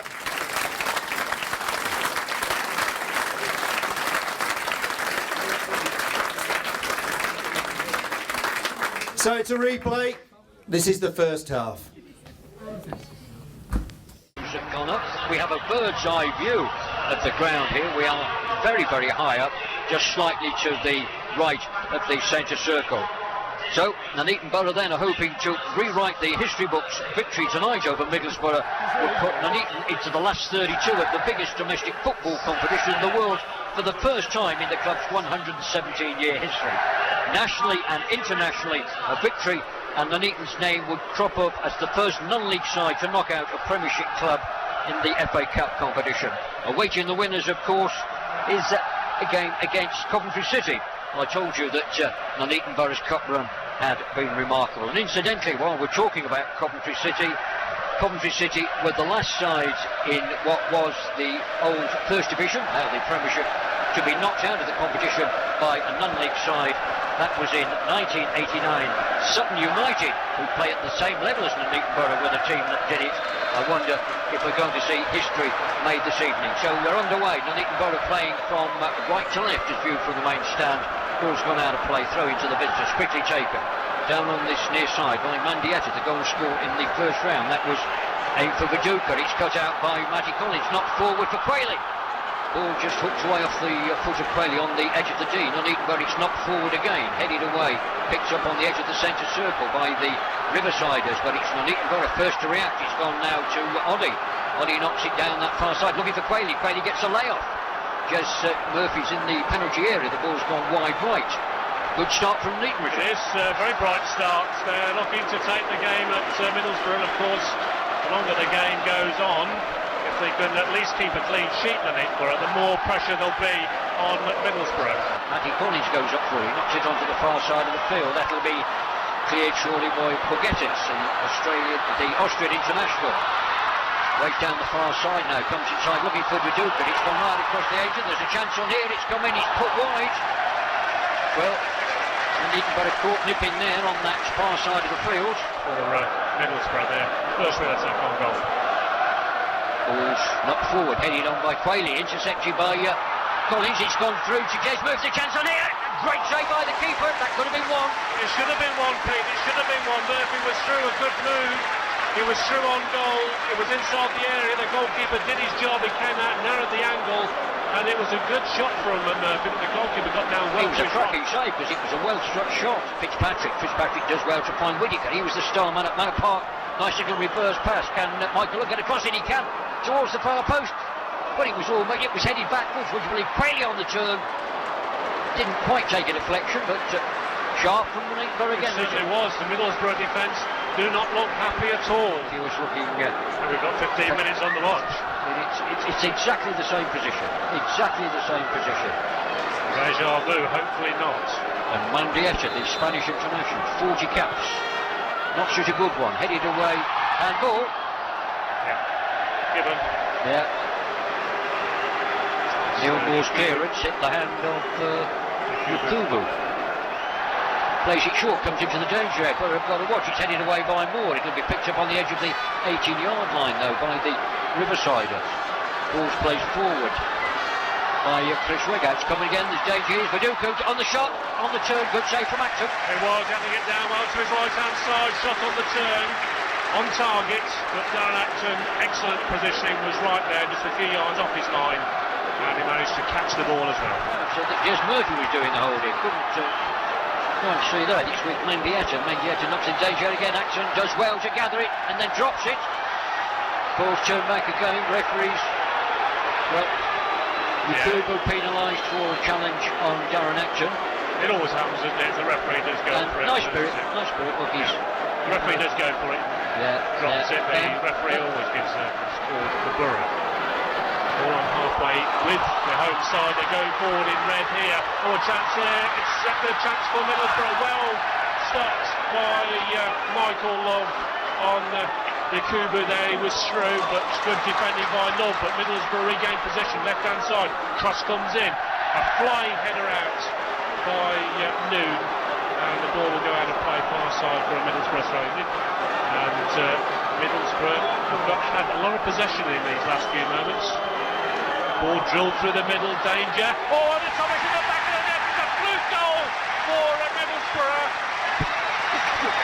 I don't know whether the final touch was off Neil Moore, but it was a fluke goal, Pete. Yes, it was. It was a breakaway, nothing really. A ball was blocked over the top. It was a good reaction, I have to say. It just stuck a foot out and just looped over the head of Darren Acton and into the back of the net. 12 minutes to go before half-time, and it's Middlesbrough 1, Boro 0. The crosser comes in. Fitzpatrick can't reach it. Worked back by Boro. Now Fitzpatrick can he line himself up for a shot here. Lays it off instead to Whittaker. Whittaker with Love on the overlap. Tries one, Whittaker. Right foot, but straight through into the arms of Brad Jones in the Middlesbrough goal. These Middlesbrough players. It's worse than looking at shirts with stripes on. But here comes Yakubu going forward on his own, edge of the area. Mendieta now, unmarked, just inside the box, goes down, it's a penalty, and that was a clumsy challenge there by Mark Noon. I don't know how deliberate it was, it just seems clumsy to me, but it's a penalty to Middlesbrough. Yeah, that's hard luck. Ran into the back of the player, really. The player went to ground. It was Mendieta who went to ground, to be honest. Ball was played to him by Yakubu, and well, if this goes in, it will be all over for Nuneaton, we feel. It's Yakubu that's going to take it. Well, can Darren Acton be a hero tonight? It's in front of the Nuneaton Borough supporters at the south end of the grounds. Acton on his line. Yakubu lines himself up. He's on the edge of the area. Is this going to be 2-0? Yakubu now right-footed. Sends Acton the wrong way. It's Middlesbrough 2, Nuneaton Borough 0. Well, I said a few moments ago that when the home side scored, it might open the floodgates. Nuneaton Borough kept the scoreline at 1-0 for almost 10 minutes, but that penalty, I thought it was probably Stuart Whittaker who was actually penalised, but it matters not. Two-man Middlesbrough wall, who are situated a yard or so inside the penalty box. Whittaker will call on right-footed, steps back, then goes to take it, doesn't, then steps up now, right-footed to the back post, Angus is up there, goes down under the challenge, but the referee points to the goal kick. Ball control, good skill, beat one defender, beat the second defender, closed down, but still managed to get quite a good cross in. Well, there goes the hard-time whistle, and I'm afraid the last quarter of the match has ended in disappointment. Last quarter of the half, I should say, ended in disappointment for Nuneaton Boro, because they get away. So there you go, Nuneaton trailing at half-time. I would have liked to have spoken to Ryan Paul and Martin Reeves, but sadly they couldn't make it this evening, so we'll push straight on for second half and the final bit of tonight's video coverage. But it's rather a flattering. In the 33rd minute, the skipper for this evening, Rigout, giving the home side a one-goal advantage after 33 minutes, and then a penalty. Stuart Whittaker was penalised for a push in the back. It seems 6 of one, half dozen the other as far as I was concerned. The referee shorted otherwise. Touchline, a bright start by the visitors, by the home side, I beg your pardon, in this second half. Now it's come to Mendieta. He might try an edge of the 18-yard box. It's in the side netting. Well, most people thought that was in the back of the goal, Richard. Certainly not one of you. But it was into the side netting from Mendieta. He is the danger man. On the right-hand side, cuts inside. Still going, Mike Tribal from here, plays it looking for Duduka. Mendieta's everywhere, picks up the loose balls, got Yakubu threads it through. There's a goal here. Surely it's gone across the face of goal. Darren Exton gets a victory. Tucked away by Michael Love. In the back of the net, that is a third one. Well, it's all over for Nuneaton Boro now. The goal scorer from the edge of the 18-yard line. It was tracked sweet as a nut. It could have been Mark Viduka, but the ball's in the back of the net, and it's all over now for Nuneaton Boro. It's Nuneaton Boro 0, Middlesbrough 3, and we played 50 minutes of the match. Racing towards the 18-yard line, Nuneaton Boro territory. Ball craves across. There's a cracking one coming on here. Just rises over the crossbar. Well, another goal-bound effort from the home side, not too far away, just shaved the crossbar for a Nuneaton Boro throw, almost level with the corner flag. Throw taken. It's come to Mark Noon. Mark Noon and up and under. Well, the keeper had to punch that over the bar. That would have dropped behind his head if he'd not been alert, Richard. Yes, that's right. I'm just about to say this is probably the best passage of play in the match so far for Nuneaton Boro. Left-footed goalkeeper over the halfway line it goes. Terry Angus beaten in the air by Viduka. It's gone through to Yakubu. He's away. Could be 4. Poor finish. It's gone in. I thought he caught it incorrectly, but he put just enough on it. It's Middlesbrough 4. It's Nuneaton Boro 0. And, well, so different from the first match, but take nothing away from Nuneaton Boro. They're a part-time side. They're playing against a team of professionals who were beaten 7-0 on Saturday.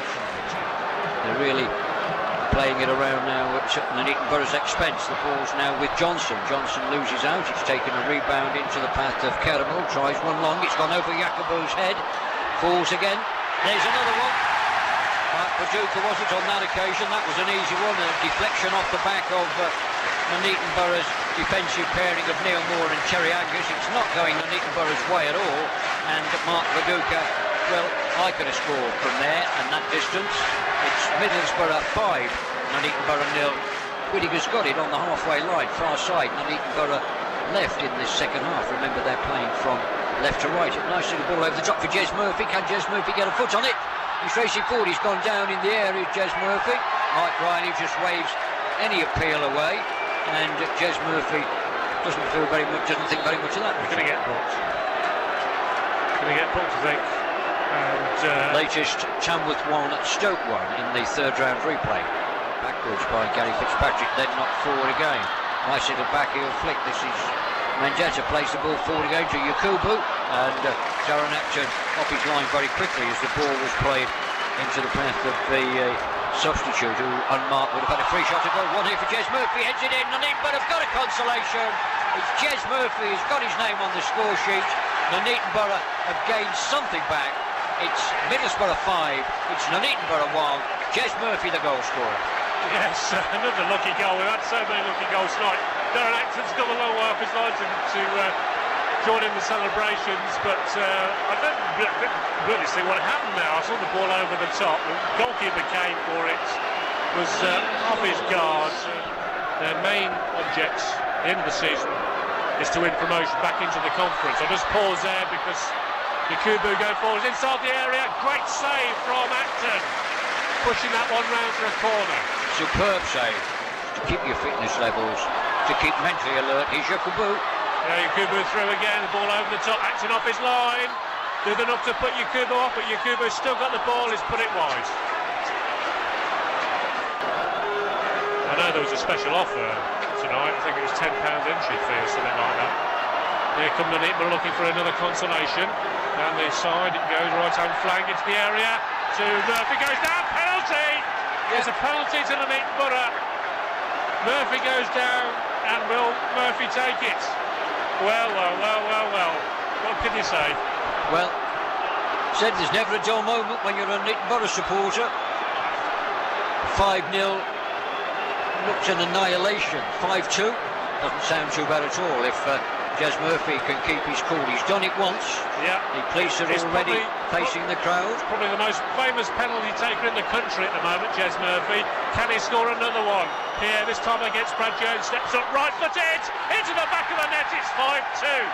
Well, there we are. The Nuneaton Borough fans will go home happy now. They've scored 2 goals against the Premiership side, and the scoreline of Middlesbrough 5, Nuneaton Borough 2, bearing in mind that at least 3 of Middlesbrough's 5 goals had an element of luck about them, to say the least. So Murphy went down. He seemed to take a bit of a dive. Well, Nuneaton Borough looking for a third here. They're going forwards. It's with Wilkin who tenders the ball into the area. Oh, almost an own goal there on the near post. It's gone for a corner. Put the ball forward here to Yakubu. Turns it inside to Mendieta and Marks. Got a bit of space here. Could try one. Threads into the area. Murphy, Love is there defending. The cross comes in. Well taken by Acton. We're into the last minute. And it's going to be Coventry City against Middlesbrough in the 4th round at the Rico week on Saturday. Borough, that's Nuneaton Borough, have possession far side of the field. Edge of the area, the ball crossed in, Murphy with the header!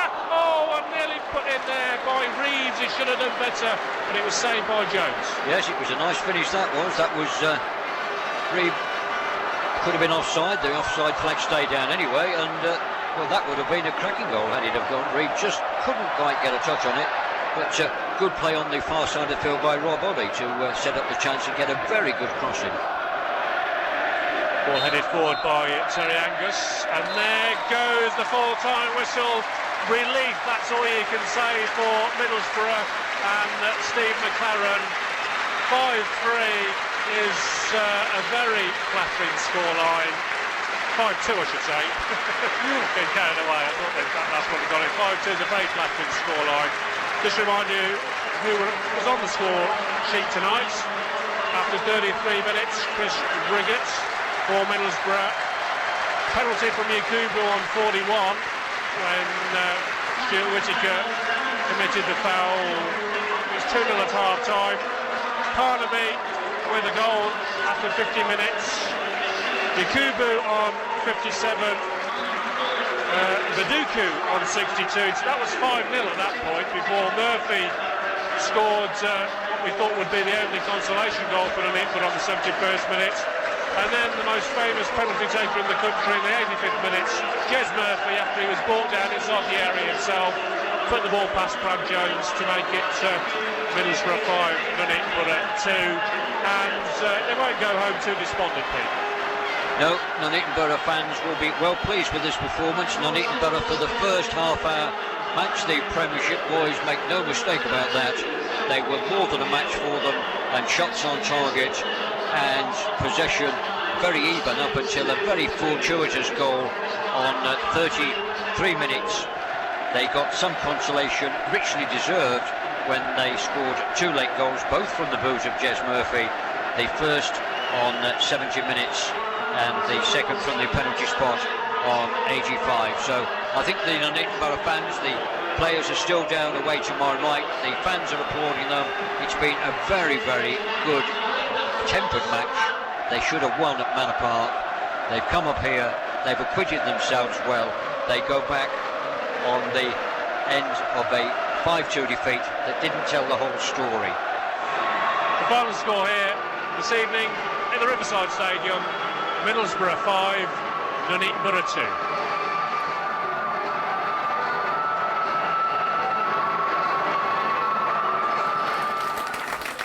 2. Isn't that a great sight?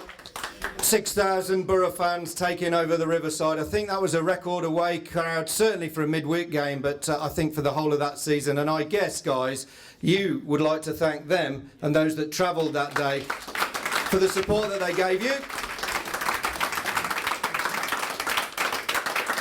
We had a little look today on the internet and found out this. We all know that Steve McLaren recovered from that because they were having a really bad season and went on to become the England manager. Also that season, Middlesbrough went on to the UEFA Cup final. They also, following that game, went on to the semi-finals of the FA Cup, where they played West Ham. And West Ham won 1-0, and in the 78th minute, the goal scorer was Marlon Harewood, who plays for this club right now. Don't you just love a twist of fate like that? I think that's great. So there you have it. A great game at the Riverside, an even better game at Manor Park, and one man we've not heard from just yet. The man that put it all together, the orchestrator. Ladies and gentlemen, will you please welcome Roger Ashby!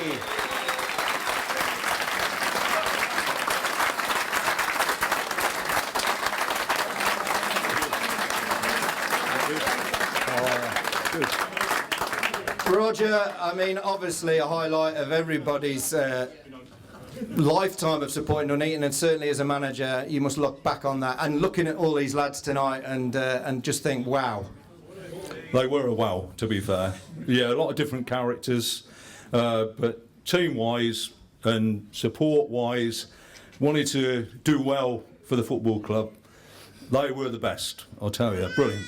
Absolutely fantastic. And you know, looking at these clips now, you know, it just sort of takes us back 10 years, which is obviously a long time, but the memories are still there, and yeah, it's incredible, like, and you know, the trip there was something else, because it's all about Middlesbrough tonight, isn't it, really, and Nuneaton, and yeah, I think going back, you know, it just refreshes you again, you know, just watching some of the clips there, and what a fantastic support we had as well, you know, which you know, was incredible. 6,000 people travelling, you know, probably 200 plus miles, like midweek, was incredible. And I think, you know, after the game, you know, when the game had finished, although we got beat, it was like winning the game, and you know, it was fantastic, like, and you know, it sticks in your memory forever. And you know, I'm certain all the players who took part, you know, in both games, really, you know, it'll stay in your memory for so long. And I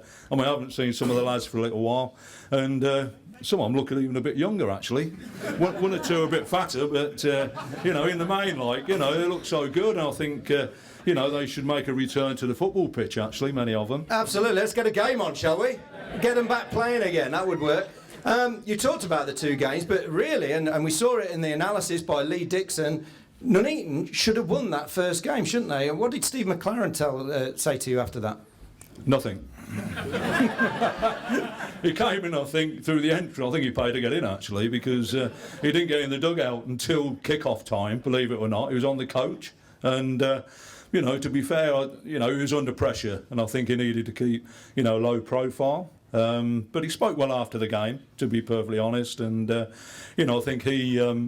you know, realised that he was quite fortunate, you know, to go away from Manor Park, like, getting a result. You know, which the lads were, on the first game, were incredible. And, you know, when you consider, you know, the statistics said that we had more of the ball and then more shots than them, we were a bit disappointed to win the game, actually. And you would have fancied it, because I know when I woke up and I saw the overcast conditions and, you know, Jez has already said, you know, that the place just didn't suit Middlesbrough, and he must have picked that vibe up when they arrived. Well, yeah, I mean, we were quite pleased it was pouring down the rain all morning, to be honest, and, you know, we had lunch prior to the game, all the lads were together, and we just prayed that it wasn't going to stop raining, and we knew what the pitch was going to be really, really heavy, and I think that played, you know, a big part in our performance, really, and they didn't fancy it too much, and you know, possibly, you know, we could have gone on and won the game, but it wasn't to be. But we certainly had an enjoyable trip to Middlesbrough in the replay. And of course you had to learn to handle the superstars, didn't you? You know, the egos and all of that came out of it. And but they're just such a good bunch of lads. I saw them all earlier, and they're really pleased to see each other, and especially you. Well, yeah, I think so. Like, yeah, because I looked after them all as well. You know, I used to mother them and put them to bed at night, overnight stops. You know, and we had to keep Jez and who else was it? I think it was Terry Angus. Actually, you have to watch them. You know, and but yeah, they were as good as gold. Like, and you know, I've managed. You know, for what, 25 years, you know, and that group of players was possibly the best group of players that I actually managed, and the team spirit was fantastic, and I think it shows in the games. And you know, all the lads who've spoken, you know, on the stage here, some are funny, some are not too funny, but as a group they were fantastic, and you know, it was a pleasure really to manage them, and you know, that occasion, like, you know, sits in the memory. And you know, I just think, you know, your guys who have put all this together, you know, you congratulate him, because that is a fantastic episode there. Well done. Well, you will all get a copy of it. Now, we've already put the thing to bed about the Terry and the Histon goal, and he's got his certificate. But I've got to ask you something now, because I don't know whether this is an urban myth, but I hope that it isn't. This is a story I've heard, and I want you to confirm whether this is true. So, it's a league game. Nuneaton are playing really badly in the first half. They go into the dressing room at half-time, and I think it might have been Stuart Whittaker or one of the players that said, "What's plan B?" To which your response was, "Do fucking plan A better." Is that true? It could well be, yeah. Ladies and gentlemen, Roger Ashby.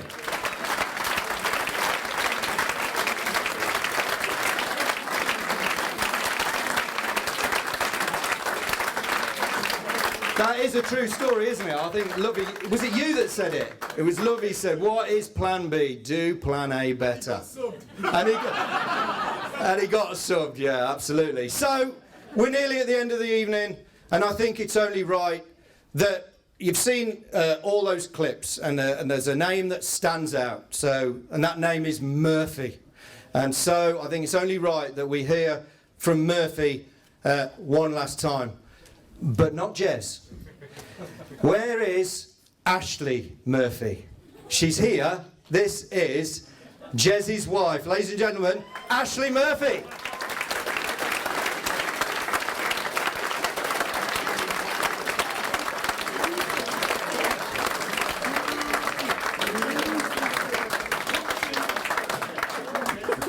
So, the lesson here is you need to never ever come in my office and start talking, because this is what happens as a result. So Ashley came into the club the other day to pick up some tickets for Jez and the family, and she told me this story. So you're sitting on the 17th of January down in London, and the phone rings. Tell us what happens.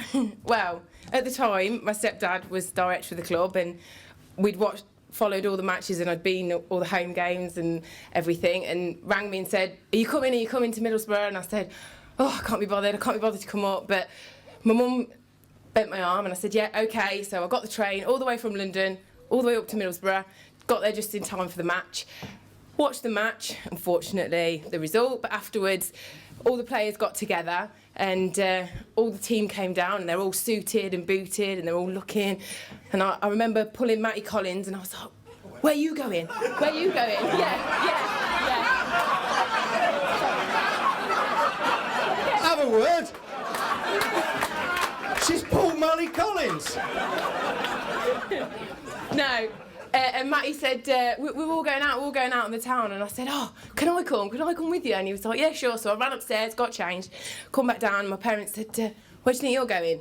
And I said, "Oh, I'm going out with them." And my stepdad said, "Oh, if you're going out with them, wait, because, you know," and he went and spoke to Jez and said, "My daughter wants to come out with you for the night, will you keep an eye on her?" And he took it literally. And So he was assigned to look after you. He was, yeah. Bad move. And and this year we'll be celebrating our 4th wedding anniversary.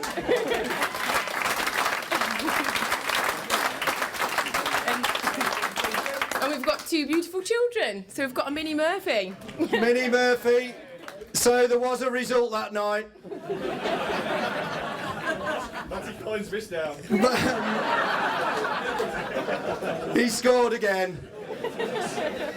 So every cloud has a silver lining and a happy ending, and maybe, just maybe, there's another Murphy coming through the ranks then to play for the club. I think there probably is, we saw the clips there. But ladies and gentlemen, for now, Ashley Murphy.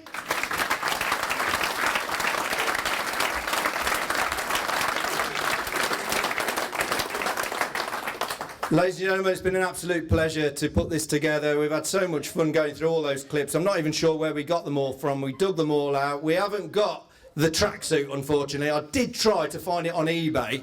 Let's see if we could get you dressed in it again tonight. But ladies and gentlemen, you've been a great audience. But for one more time, and let's hope we'll see you all again in another 10 years' time, the class of 2006.